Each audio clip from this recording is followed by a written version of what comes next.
In Nigeria, we have the political class and the people, right? And the political class have always been able to stay united in spite of whatever differences they tell us that we have. They don't seem to have. When it comes to corruption in Nigeria, there's no tribe, there's no religion, there's no ethnicity, there's no gender, nothing. They all work together. When it comes to giving us good, bad governance, they all work together. Those divides that they tell us that we have, they don't seem to have them. And whenever citizens come together to work towards something or working on something or having a common purpose, guess what they always bring in? Religion, ethnicity, and all of that. And they are doing it again, all over again. The last one they did was during EndSARS protest. When the Nigerian youth came together all over the country, they came together and with one voice they were saying EndSARS. Guess what they used? Religion and ethnicity.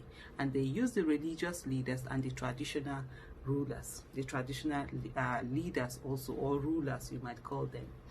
And I remember the northern governors even did a meeting. They had a communique where they were saying to the traditional rulers and the religious rulers, well done for a job well done for using ethnicity and religion to divide the youth.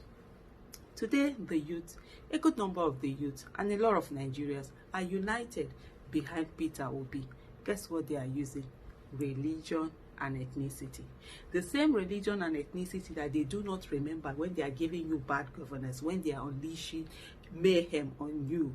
They don't care. When they are doing their corruption, it doesn't divide them. All of a sudden, you're coming together, they are bringing it. And one of the things that they always use is to try to make people responsible for the violence that they unleash.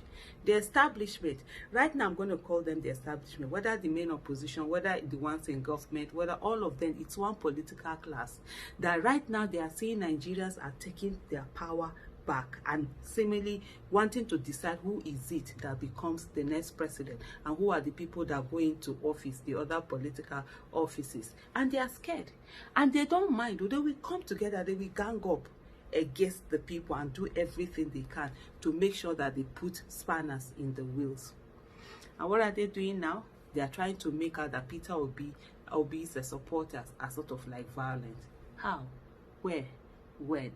That was the same thing they did during EndSARS protest. Guess what they did? They kept saying, oh, the movement will be hijacked, the movement will be hijacked. And we kept saying to them, there's no hijacking of movement. See, we all saw the EndSARS protesters, how they were very calm, how they will even protest, they will sweep the place, they will clean up. They did everything, you know, right, focus and all of that. Guess who brought in the talks? It was government.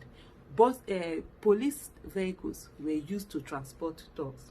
We saw military vans being used to transport dogs. We saw their security vehicles, government vehicles were used to transport dogs to go and attack protesters and cause mayhem in the world.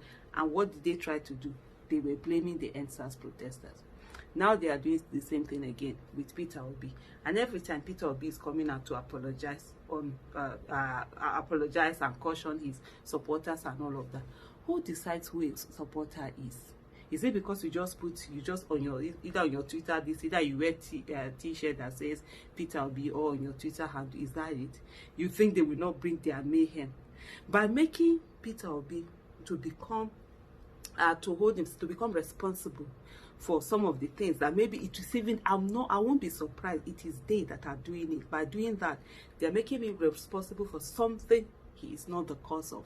And when they will bring their violence, which they normally will do, they will not say it's him. They will put him on the defensive and he will go on to be defending. I saw Reno Mokri and Sega Link, Shegu Awosanya, you know, coming out to say, and many others coming out to say that, oh, he's responsible for his supporters. The same Shegu Awosanya, Sega Link, and the same Reno Mokri that have been as vile can be. I've been on Twitter space since 2014. 2014, after my 40th birthday, was when I decided I was going to focus on Nigeria's issue. And I came out making demands for bring back our girls. Guess what? I have been on the other side of facing the venom from the establishment. And I know what they can do. There's no kind of insult that they didn't give us. There's no kind of abuse, whatever. Whoever took responsibility for them. The same people who, that is their work. They have people e-talks, I call them e-talks, that they unleash on people to say all sorts of vile things, all sorts of insults, all sorts of attacks and what have you, are the ones who are now coming out in an orchestrated manner and saying that, oh, it's PeterObi's supporters who are doing this. This government and the establishment, both as I call them the political class, the main opposition, the government, the establishment, they are all the same. And right now, they are scared of the people. If you've never thought that you mattered in this country, if you've never thought that you had the power, for the first time, you can see how jittery the establishment, the political class is. And it says a lot that indeed power belongs to you.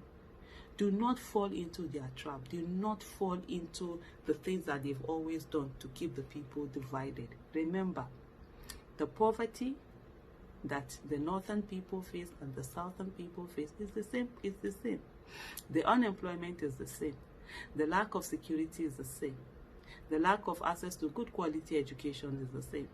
The lack of good healthcare system is the same. We are all suffering. The suffering is not different. But the political class, they are enjoying, whether they are from the north or from the south. And isn't it time for us to say enough is enough? Thank you.